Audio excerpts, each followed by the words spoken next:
It's Tackle Tank Tuesday!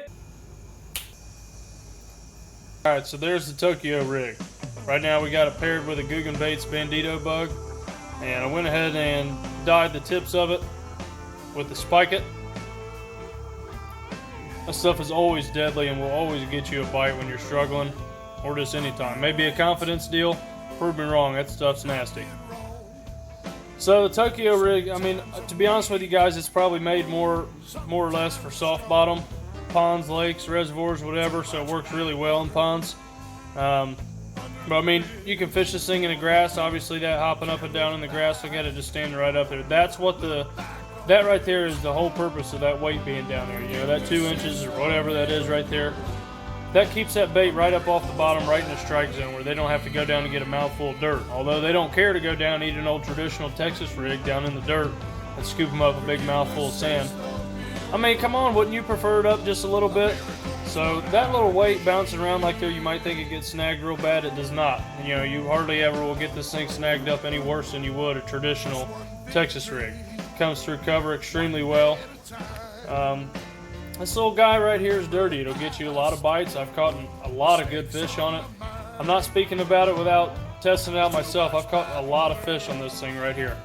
Right now paired up with the bandito bug, that bait gives you a lot of different things. You know, whether you're mimicking a crawfish, you're trying to look like a little bait fish, a bluegill. You know, when I dye the tails of it chartreuse like that, if you ever look at a bluegill, the tails are chartreuse. So at least in my mind, that helps me get some more bites. If they're feeding on bluegill, you know, they're feeding on shad or something else, you may play around with the color of it. This one here is just their, you know, June bug looking color, whatever. But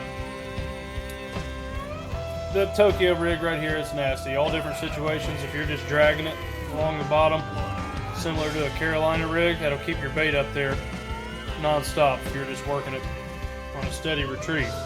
If you just throw it out and leave it sit, yeah, I mean, it can fall to the bottom, but if you hold it on semi-slack to a somewhat tight line in certain areas, you can kind of keep it up there while you hop. Get you a lot of bites.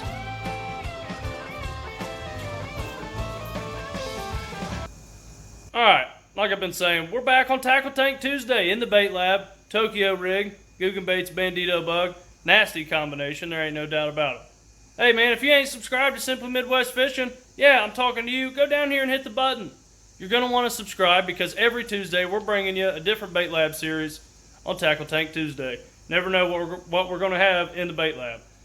Go down and subscribe, hit the like button, leave us a comment, let us know what you want to see next. Let's get back underwater. Alright, here's something about the googanbaits bandito bug, and particularly on the Tokyo rig. If you just kind of slowly pull this thing around on slack line, you're not really holding it up there too tight.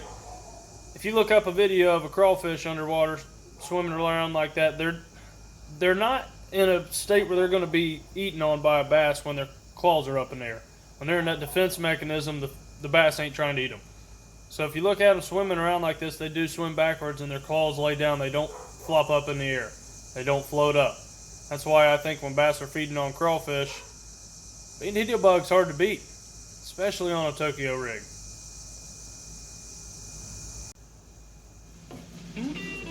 Swimming that Tokyo rig through grass keeps that thing just barely up above those grass blades. Fish are going to come through from a long way to eat that thing when you're fishing grass lines. Whether you're deep in it or you're just on the outside, keeping that thing surprisingly just a couple inches up off the bottom like that, that'll draw fish and get you a bite from a long distance away, much longer than if you were fishing a traditional Texas rig, in my opinion. I love a Texas rig, don't get me wrong, I fish them all the time still to this day.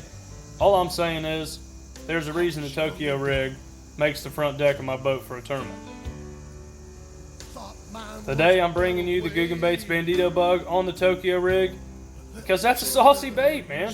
But you can throw whatever you want on the Tokyo rig, whether you're throwing a worm, you're throwing a different competitor's bait. You know, I love also throwing the Reaction Innovation Sweet Beaver on there.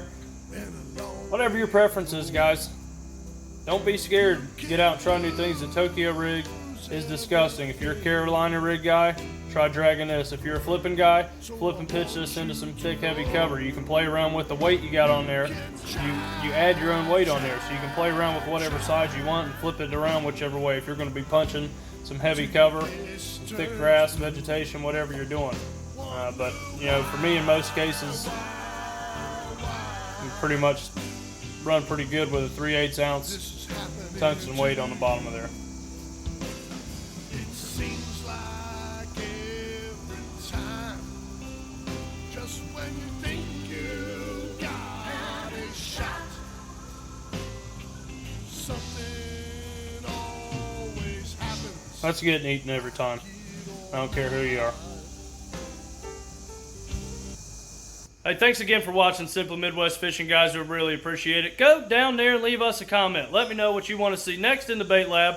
Otherwise, we're going to keep bringing you whatever we think's cool, and you're just going to have to watch it. So go down, leave a comment, let me know what you want to see next, and we'll get it underwater here on the bait lab. Thank you guys for watching Simply Midwest Fishing. Hit the like button, subscribe, comment down below, and remember, if a woman don't find you handsome, she sure will find you a good fisherman. We'll see you next time. We listen to the radio, Bug Scruggs, the man with the plugs, making the scene.